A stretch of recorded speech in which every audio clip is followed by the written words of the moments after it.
cette nouvelle vidéo, vous êtes avec Seb Archicadien. Je vais vous donner encore dans cette nouvelle vidéo des astuces, en particulier pour savoir s'il est mieux de faire de la hachure ou des zones. Alors, avant de commencer, si vous voulez être au courant des différentes astuces, je vous suggère de vous abonner et d'activer les notifications pour être au courant des nouvelles vidéos. Alors, pour commencer, je suis sur un petit fichier où j'ai créé des nouvelles zones. Alors, une zone se crée assez facilement, hein, elle se crée en... Alors là, je vais supprimer par exemple cette zone que j'avais faite sur le fichier que j'ai ouvert. Donc elle se fait simplement en cliquant sur l'outil zone et en définissant, en espérant que vous ayez bien fait votre fichier, vos murs et vos intersections, avec la méthode de construction au niveau du deuxième qui permet justement en cliquant de définir les limites de notre zone. Alors ici, hop, une fois que j'ai cliqué dedans, elle est bien délimitée. Ici, parce que j'ai rajouté une ligne de séparation de zone, et donc ça s'appelle séjour. Hop, donc assez simple à utiliser. Au niveau, alors je parle justement de la différence entre les zones et les hachures. Alors on va déjà voir, je vais cacher mes hachures par rapport à ma palette de calque. Tac, je vais prendre mes hachures. Et pour les hachures, je vais utiliser ma petite baguette magique pour aller sélectionner la zone que je veux remplir avec ma hachure. Alors ici, la hachure n'est pas forcément limitée par certaines lignes. Enfin ici, en tout cas, elle n'a pas l'air d'avoir envie d'être limitée par ces lignes. Donc je vais retravailler la hachure pour qu'elle soit environ dans mon espace. Et ensuite, je vais lui cocher la case afficher superficie pour avoir ma surface. Alors dans une zone, la plupart du temps, vous pouvez afficher que la surface, sauf si vous, alors c'est dans les éléments qui ne sont pas affichés ici. Alors comment je peux les afficher? Archicad, environnement de travail. Alors à chaque fois que je fais une vidéo, je suis sur une version assez basique d'Archicad, moi qui ai l'habitude de travailler sur une version beaucoup plus avancée. Alors, les zones d'information au niveau des hachures, donc ce n'est pas ici. Donc en fait, j'avais oublié, vous allez sur le texte et vous pouvez très bien définir par exemple un texte personnalisé. Ok, ici le measured value correspond justement à la valeur de mesure correcte de votre surface de hachure. On peut très bien mettre à côté par exemple séjour, hop, et vous voyez qu'on a tous les symboliques, etc. Donc pour, entre guillemets, se rapprocher de notre élément de zone que j'avais fait précédemment. Pour améliorer notre propos, on va faire la même chose sur une autre pièce, par exemple. Là, je le fais manuellement vu que ma zone n'était pas limitée. Alors pourquoi il m'a tourné la zone, enfin pourquoi il m'a tourné le texte de ma hachure, c'est une bonne question. Tac, voilà, donc j'ai 5 mètres, admettons 84, je sais pas si pour le reste c'était bon, mais bon. Texte personnalisé, je reprends cuisine, hop, entrée, comme ça j'ai mes éléments, je vais me limiter à ces deux éléments-ci. Alors hop, hop, ok. Alors la plupart du temps c'est quand on va vouloir faire des nomenclatures de pièces, etc., que nos hachures vont commencer à nous poser quelques problèmes, en particulier sur, par exemple, les données de l'intérieur de la pièce.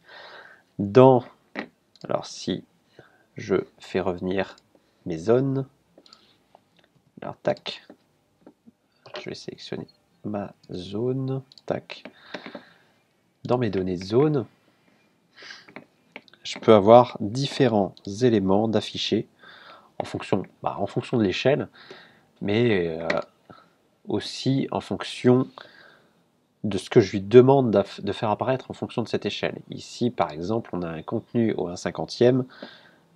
Le contenu au 1/50e aura des éléments d'information qui sont cités ici. Si je vais dans les éléments d'affichage au centième, il n'y a que le nom de surface et la surface de zone qui sont affichés.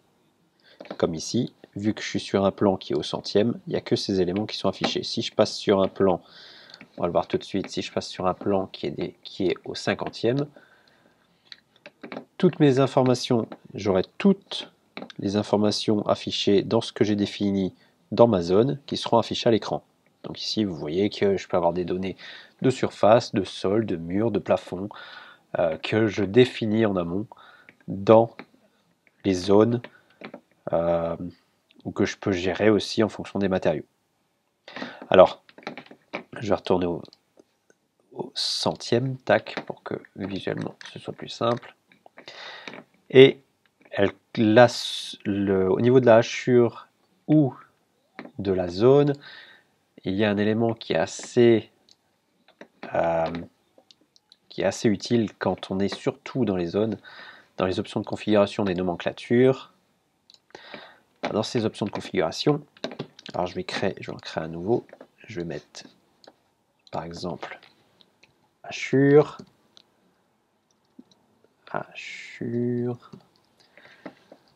Qu'est-ce que je peux définir comme élément? Ok. Type d'élément, je vais lui dire que c'est une hachure et je vais lui demander, en fonction de cette hachure, d'ajouter des éléments d'information. Par exemple, je peux lui rajouter le périmètre, hop, la catégorie de hachure. Alors ça dépend si c'est une hachure de coupe, une hachure d'éléments, donc c'est pas forcément ce qui nous intéresse aussi. Type de hachure, tac, la superficie, le général, on va mettre la surface, enfin la superficie, tac. Donc en fin de compte, on n'a pas forcément beaucoup de choses qu'on puisse mettre. On pourrait très bien demander des informations supplémentaires, c'est-à-dire par exemple ajouter l'idée, l'idée.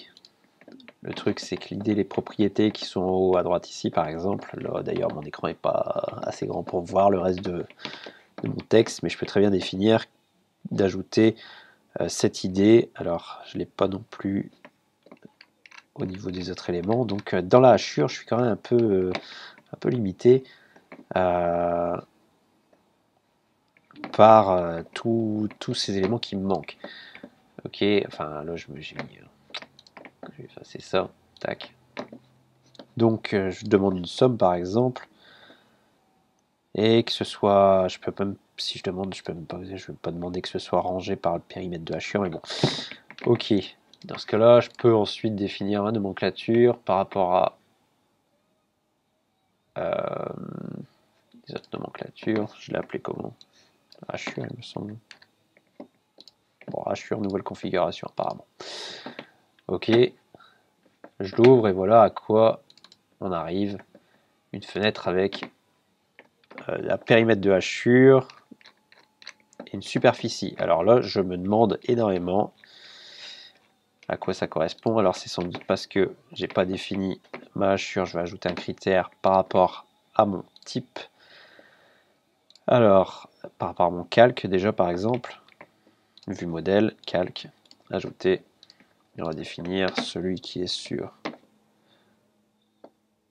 logement hachure sur lequel j'ai mis, tac, et voilà. Alors, la grosse question, c'est pourquoi j'ai des hachures. Alors, c'est parce que j'avais mis d'autres hachures sur mon truc. Donc, on peut voir que j'ai mes deux hachures sont placées ici. J'avais fait d'autres hachures dans le même logement hachure. Donc, en fait, j'ai des superficies qui sont plus grosses. Mais je me retrouve avec mes deux hachures, donc les 5,84 et les 27,84. Il y aura un résultat. Alors ici, si on enlève, parce que du coup, c'est des hachures extérieures, en particulier, à mon avis, c'est les zones, enfin c'est les hachures que j'avais faites pour certaines toitures au début de projet. Donc, on se retrouve avec des informations qui sont assez simples, où on ne peut pas forcément rajouter plus de détails.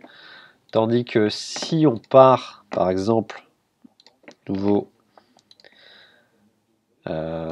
toujours élément, on va enlever, on va mettre 0, 0, zone, tac.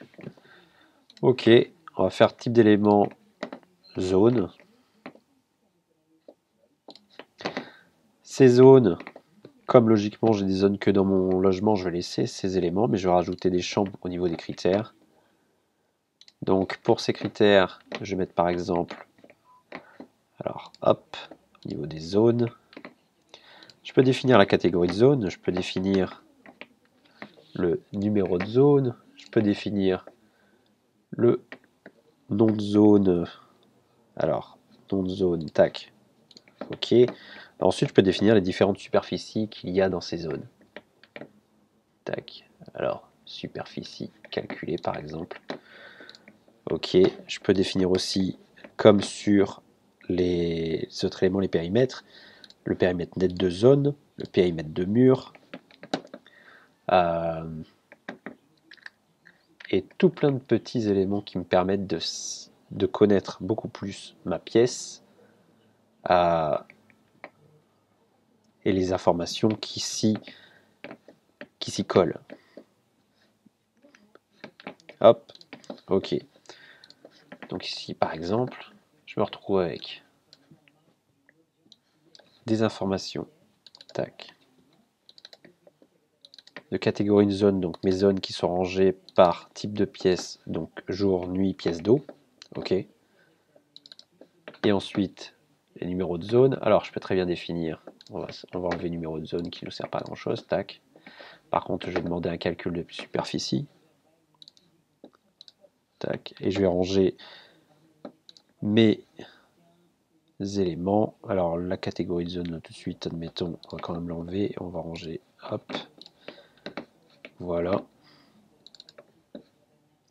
Et donc on se retrouve avec ma superficie calculée, le périmètre net de zone, le périmètre de mur.